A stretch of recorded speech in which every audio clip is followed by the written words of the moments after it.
panliligaw noon. Noong unang panahon, ang panliligaw. Hirap at pagod iyong mararanasan.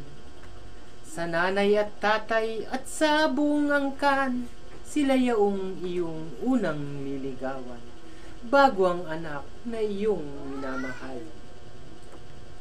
Pag-igib ng tubig, pagsibak ng kahoy, maging sa pagtulong sa bukid sama ng iyong minamahal.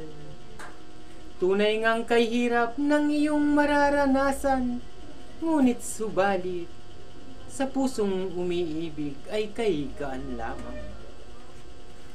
Kahit sinagot ka na ng oo ng iyong minamahal, halik at yakap ay pinagbabawal. Maging iyong paghawak mo sa kamay, sulyap at tingin lamang, hanggang doon lang. Tunay ngang kay hirap ang panliligaw noong araw. Subalit datapwat kapag kayo ay humarap na sa dambanan nitong altar, kaligayahang dulot nito ay walang kapantay. So ayun, thank you mga idol. Sana nagustuhan nyo yung aking maikling tula. So ayun, huwag kalimutan mag-comment kung anong naranasan nyo nung araw. Yung mga pinanganak ng 70s at saka 80s dyan, 60s. So mag-comment na po kayo kung gaano kahirap manligaw nung unang panahon.